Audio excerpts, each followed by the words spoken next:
this isn't like hard copy or Yeah. anything like that. It's 2020. Yeah. I'm in a hurry. I've got a very important phone call to make.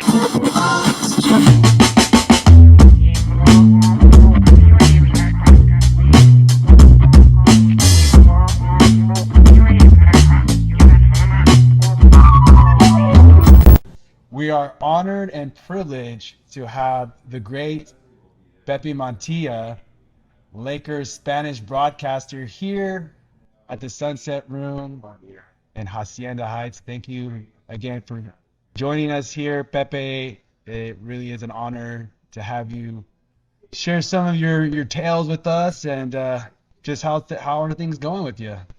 Well, it is an honor for me to be here with you guys. I really like you. I know Ray for more time because for whatever reason we click at the right time and the right place.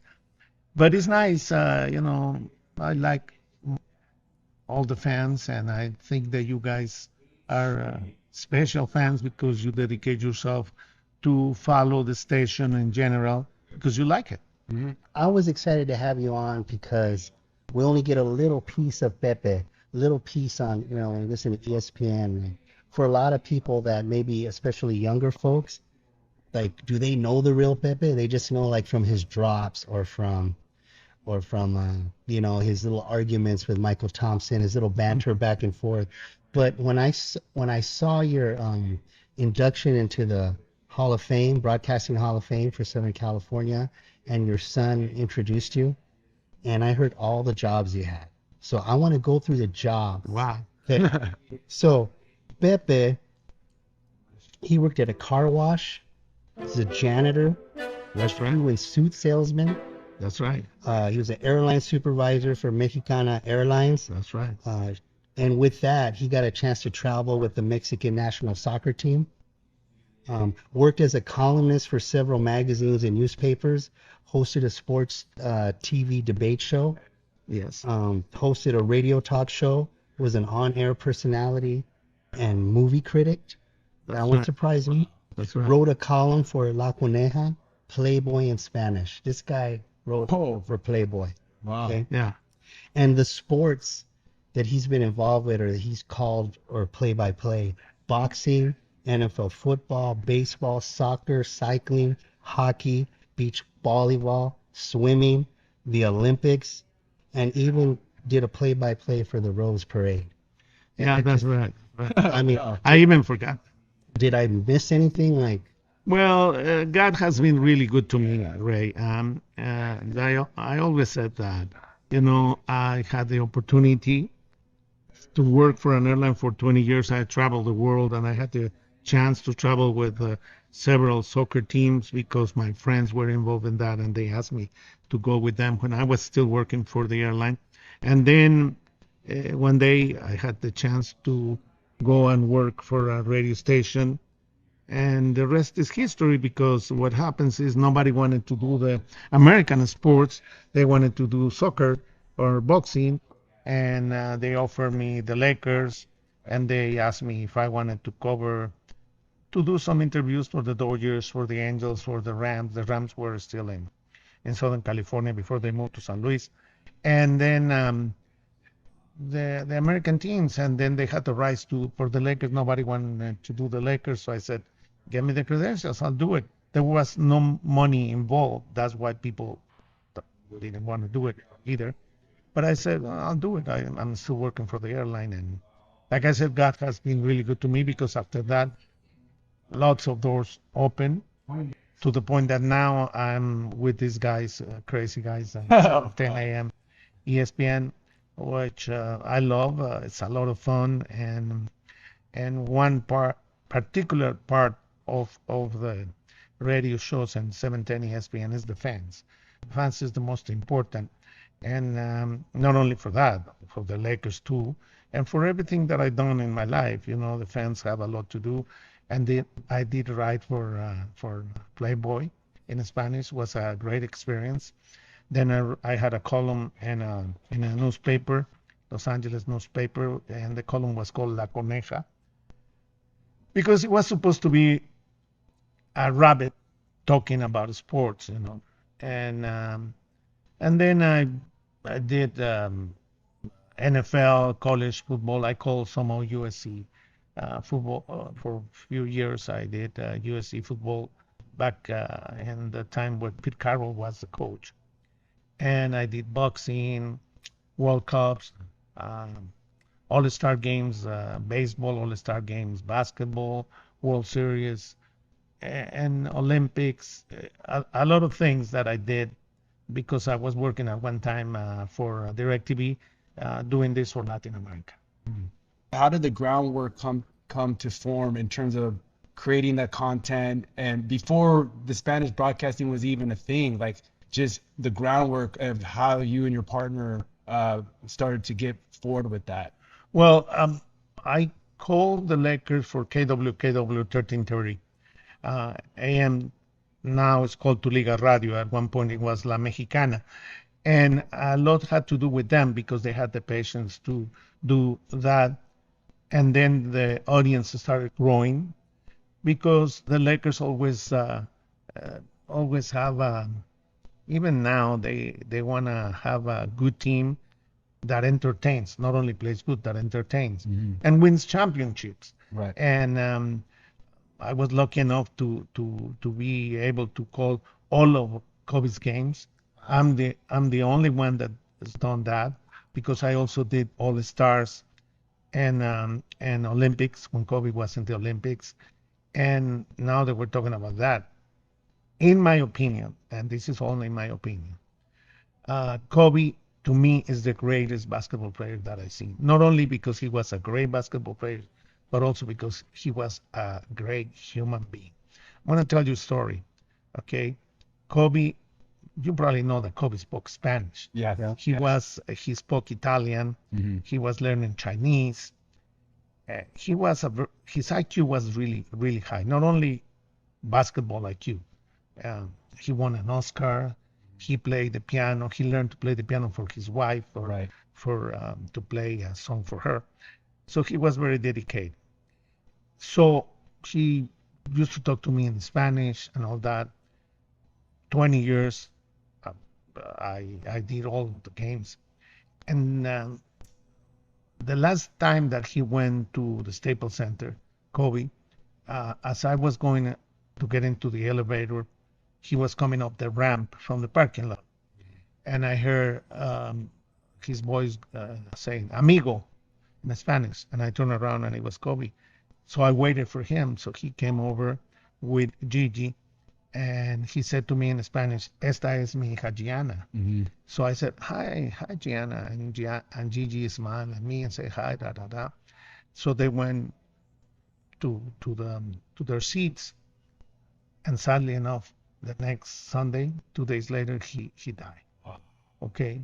So just thinking about that, it makes me really sad because, not very many players come and talk to you in that way, Right. And like I said, he spoke Spanish, and for many people, maybe he's not the greatest player.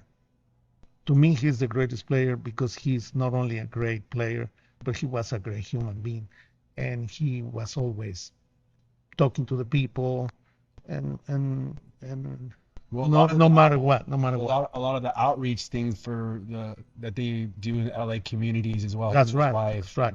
I'm sure other players do it too. Right. But like with Kobe, I had the chance to see it. See, and another example of Kobe is that we used to have a thing called Fiesta Lakers, like some years back. Okay, so on a Sunday around Easter week, we had a thing called Fiesta Lakers, and some of the Lakers players came and signed autographs for the people, and it was a free event, and it was at the convention center.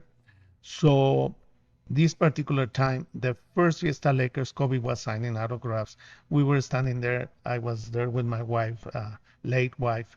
And then the guy that was security there, he turned around and he said, does your wife want to take a picture with Kobe? My wife was very shy, but Kobe was right there. What are you going to say? No? Right. So she took a picture with Kobe, and then my wife passed some years later.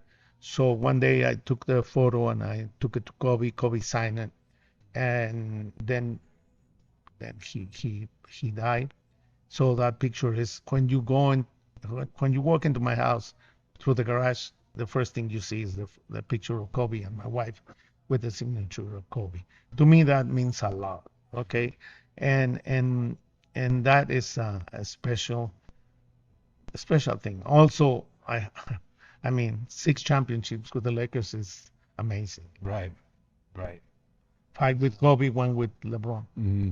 Yeah, it's still really hard to soak it in still to Still, this day.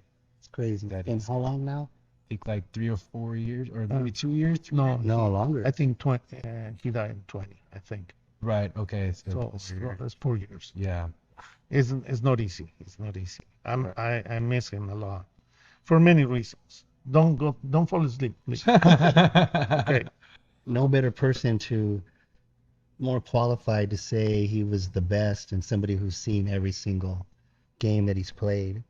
Like that's a pretty good qualification I there. mean, I can't even Isn't that imagine, awesome? can't even imagine being there and watching him from a young teenager, and we basically kind of saw him grow as an individual, as a person, right before our eyes. As a player and as a person, like I said, I'm not saying that other players are not nice and all that, but in my experience, he was special. So did you get to know Jerry Buss?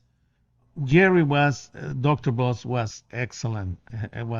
He was always, every time that I walk and I saw him, he was always talking to me and talking about the Latino audience and how important the Hispanic audience was for the Lakers. And he asked me how I was doing and all that. A great person. The Lakers, I mean, he made the Lakers. Hmm. That was something that when I was reading about how much it's grown in terms of the audience, Laker fans, they're saying that 44% of the Laker fans' attendance are Hispanic. Yes. So, and dating back to 20 plus years ago, how important it was for them to have the fans, the Latino communities be able to watch and listen to the Lakers, and how they were basically the first NBA team to really start integrating the Spanish coverage for the team. So I just thought that kind of shows just how dedicated they were. Yeah, and Miami did that too with the bilingual broadcast, because they did it in Spanish too. My colleague Jose Pañeda, he started doing that before I did, Okay. and but it's Miami, so they speak Spanish there too. So it is important because if you see, you don't have to go that far. Okay, 710, the station. Lots of the audience are Hispanic, Mhm. Mexican American or Latinos from another country, and either they were born here and their parents are from El Salvador or South America or something, but they listen to the station, and that is very, very important. I'm really happy that that's happening now, and the station knows that, and they cater to everybody, not only the American people, but everybody, Right. regardless. You shared the infamous Llama story in the music concert where it was Beck in Phoenix, correct? No, it was here, and I don't know why you say infamous. It's not. Because it's It's just famous. It's famous. okay, the famous. Okay. The famous. So this is what happened. I went to a concert, and it was Beck, if I'm not mistaken, Beck and Phoenix, Mhm. and it was at the Orange County Pacific Amphitheater In Costa Mesa. in Costa Mesa. Yeah. So then suddenly I turn around and they said, "Oh, there is a llama there. There is a llama." And I wasn't paying attention, so I turn around and way in the back, there is a llama. Mhm. So people are taking pictures and all that. the Llama is there, and the lights. You know how they put lights in the concerts. The lights are just getting to the Llama, and I said, the Llama is gonna freak out. The Llama was paying attention to the concert until the Llama got tired, but I got the pictures and all that, and to me it was. I seen thousands of concerts. Yeah. I never seen a Llama in a concert, man. So that was important. Well, you know what's funny is that there is an actual article from the Orange Register, Yeah. and they had the lead singer from Phoenix talk about it was during one of the sets when he noticed the Yeah, llama, yeah. and they stopped to kind of admire it. Yeah. And he was saying it was like the coolest thing because he swears it was like bobbing and singing. Yeah, to the music. probably, yeah. So that's awesome. So it was an experience, you know. I should have worn my Llama T-shirt. Yeah. Yeah, there's a Twitter account or an X account, Pepe's Llama, and we haven't seen that account in a while. So Pepe's Llama, if you're listening, we want to see you come back. Yeah, we need to get the spirit of the Yeah. llama going. Now, you were at a concert when you saw this, so this kind of, I've noticed that you have like this taste for music that is several genres. It's not specific to any type of music. Where does that musicality that come from? Your knowledge of music. Well, I love their arts. Okay, I grew up in a family that love all kinds of music. Okay, mainly classical music and Mexican music, regional music, and boleros and things like that. I grew up listening to that, and then it happened that rock and roll came into the action, and I was young, so my first disc was big 78. It only had two songs, Jailhouse Rock and Treat Me Nice with Elvis Presley. Oh wow. I always remember that. And, Thank you.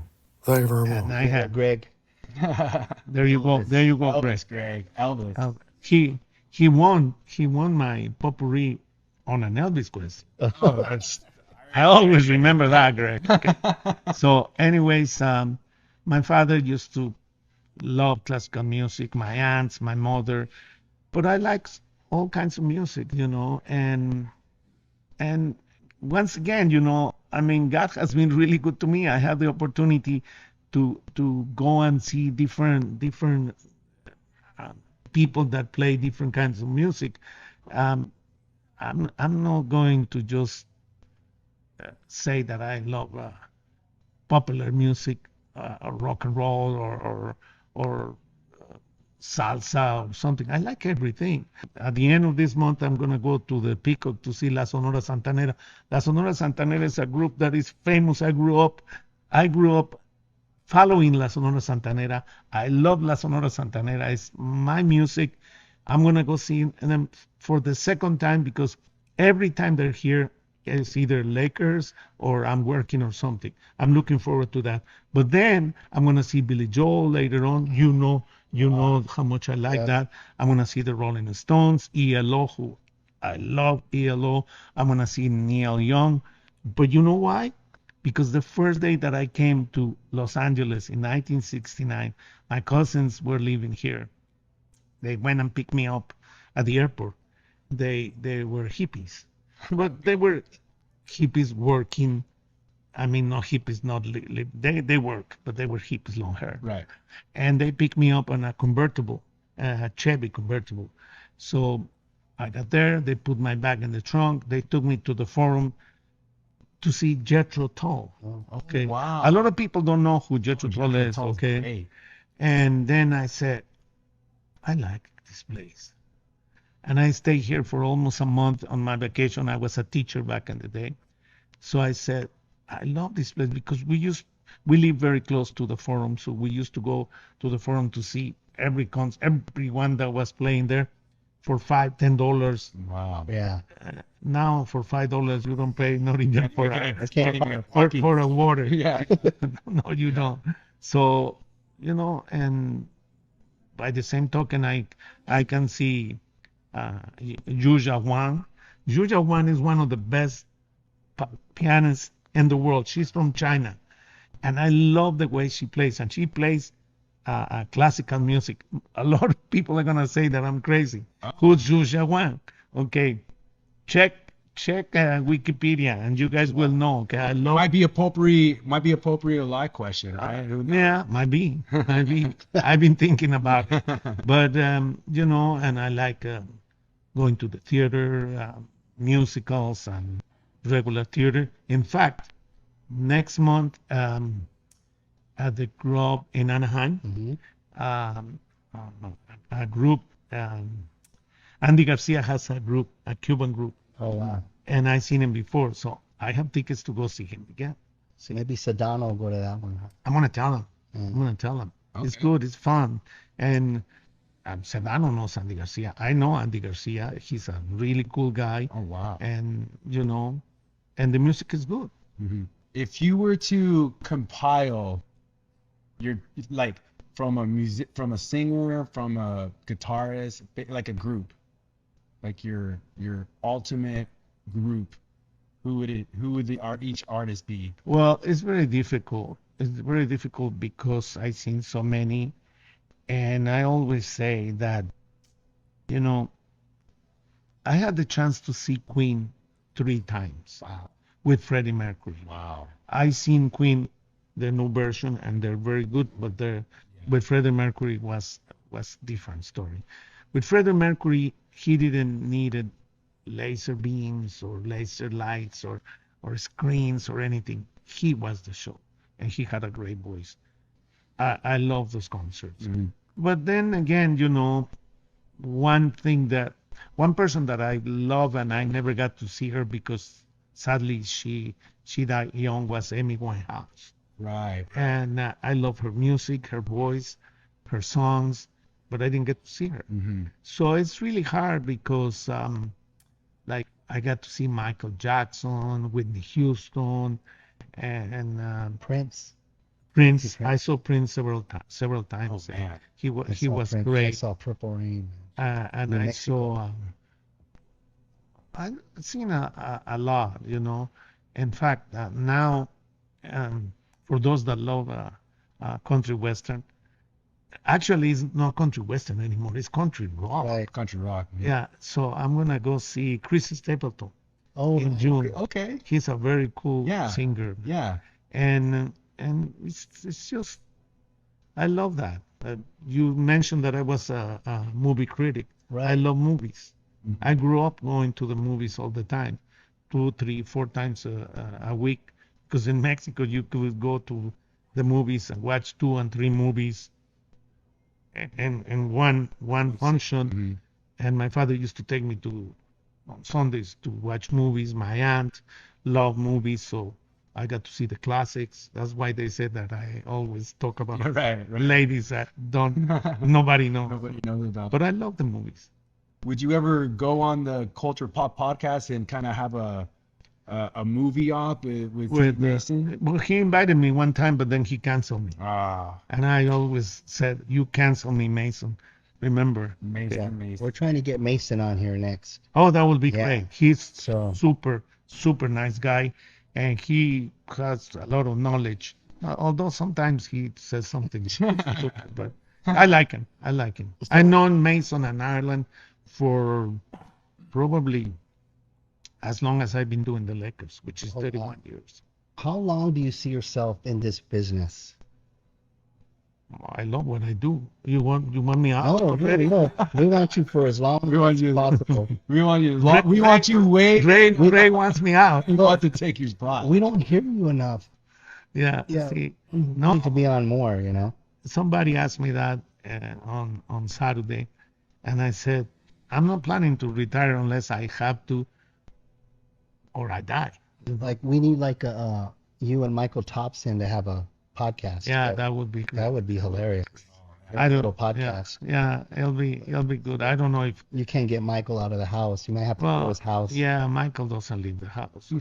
Or just do it on like via stream. Oh, yeah. Stream each other's. You know what I would like? Listen, Mike, if you see this, okay, don't be a chicken and go to the Mandy's, okay? Yes. Oh, You have to go to the Mandy's. People, even though you don't believe it and you don't deserve this, some people like you and they want to see you at the Mandy's. That's We right. do. We do. Even if he's on his phone. Even if he's on his phone coming on stage watching a boxing. boxing match. When he's, Even if you bring you Hakuna Matata pants, okay? oh, man, but you need to come, Michael Thompson, please. Champagnes and nuts and all. We need you there. That's right. It was a topic that was discussed about a few weeks ago about kind of the perception of the WNBA stars, and with Caitlin Clark kind of having her rise and this very enthusiastic excitement for these young ladies going over to the WNBA. There's kind of been, I don't want to say pushback or a debate, but how they're being perceived in terms of not just viewing them as gorgeous women or from a physical standpoint, but admiring what they bring from a talent standpoint. Recently, Skims is launching its new Fits Everybody campaign. And the latest campaign featured WNBA stars like Candace Parker, Deanna Carrington, Kelsey Plum, Skylar Diggins-Smith, modeling this new apparel underwear. And I guess my question is, do you think this is a good campaign model to not just view them as just physicality, but to kind of showcase that they're just not just NBA players, but they're very beautiful, stunning individuals who are successful and things of that nature? I think it's about time that people notice women in the NBA, the WNBA, because in my opinion, they're playing the game the way the game was supposed to be played. Because now a lot of players in the NBA, which I love, but most of them want to shoot 3-pointers or slam dunk. Right. And these players, the women play the way they're supposed to be played, rotating and moving the ball. A lot more fundamentally driven. Yeah, and I like that. And the rest, I mean, it's the marketing. And the market, there's nothing wrong with the marketing. Mm-hmm. They should do it because, everybody, I mean, the commercials, you see a lot of NBA players doing commercials. Women should do it too, Exactly. I think it's Yeah. it's if you have that ability to market that side of them, why not? If it helps the game, and more importantly, if they're comfortable with it, it's another way to showcase their personality, another way to kind of get to know them a little bit better. But I guess there's sometimes that Yeah. resistance. I don't know. I really like that. I like the way they look. Like I put that picture out showing the Skims, and I did that on purpose to see what the reaction would be, and the reaction was really positive. It's like I think it's a good look if you got it, show it, and then you're also talented as a basketball player, and it's bringing eyeballs to the sport. Why not? That's right. And keep in mind that more girls that play sports need to have ladies that play the sport to show how good they can be if you decide to do it and you dedicate yourself to the sport. Mm-hmm. I had the chance to do WNBA games some years back, and it was very interesting. Mm-hmm. Now it's even more interesting. Right. Was that for the Sparks or for a different? I was the Sparks. Oh, okay. It was the Sparks. We were doing it for Time Warner Cable back in the day before he became Spectrum. Okay. Yeah, we've been talking about wanting to go to more Sparks games, and it just kind of started to show a little more support. Yeah, and by the way, that is fantastic. Yeah. The way that you guys do it, I don't know who's the one in charge of doing that because I'm not very good with names. Hooper's X. Hooper's X. Okay. Yeah. He's doing that. That is fantastic. Seriously, I mean, good for you. Keep on doing it, man. Another listener of the year candidate. Another listener of the year candidate. Oh yeah, for sure. Because that is the point, getting everybody together as a unit to go and watch the Lakers. I love it. I mean, most of you love the Lakers. Yeah. But if you don't love the Lakers and you go see the other team, but that's fine with me too. Right. So, what's your advice like for anybody that wants to get in the business of whether broadcasting, radio, any Well, profession? you have to be able to, you have to start young, or even if you don't start young, but nowadays you have to start young because the competition is very tough. But first of all, never ever give up. Don't lose sight of your dreams. Whatever your dreams are, if you're focused on your dreams, you have to keep on going. I always wanted to do what I'm doing right now. But God was really good to me and put me on an airline business where I traveled the world. I met my wife and the love of my life, and we were married for almost 40 years. And now I have a girlfriend that is fantastic, incredible. She's just, I mean, I don't know what would I do without her. Okay, and God keeps on being good to me. And I always said this, and it's gonna sound kind of crazy, but I tell you one thing, okay? I learned this way. In life, you have to believe in yourself. Believe in God, which is me, okay? People might say they're crazy, but that's me. And the most difficult thing is believe in the other people. You know why? Because believing in other people, you have to have a lot of patience, understand, don't get upset if they don't do what you expect them to do, because that's how life is. It's like an assist in basketball.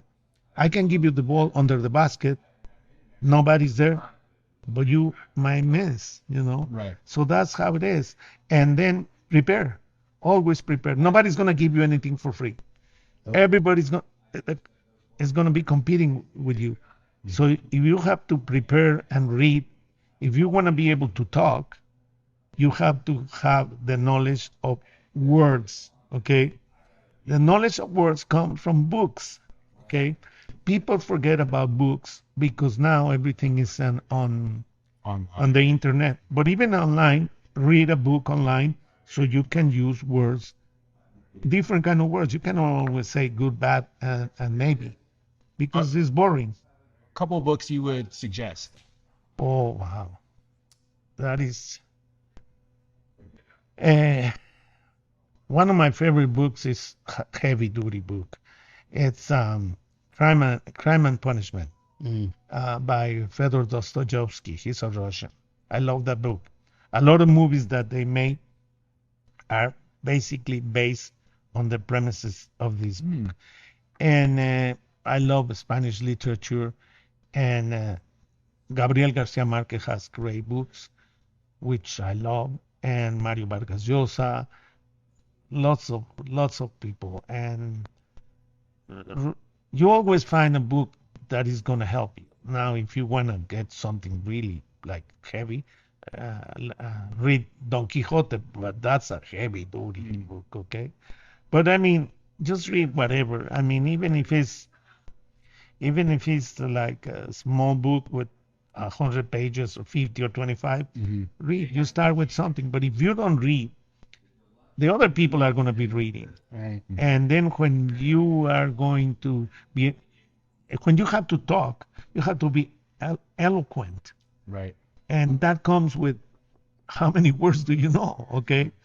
It's basically that. Well, there's some good Yeah. advice right there.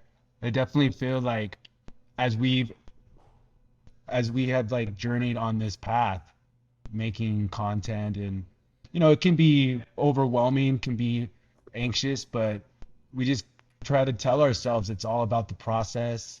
It's all about relishing in every little moment that we're able to learn is another opportunity we get to improve and just to enjoy it. I think, as you mentioned, there's a lot of competition, but if you don't enjoy the grind of it, then it might not be for you, but we really enjoy the process of it, the editing, having our little hiccups, recording, but it's all part of it. That is very important. That is really, really important.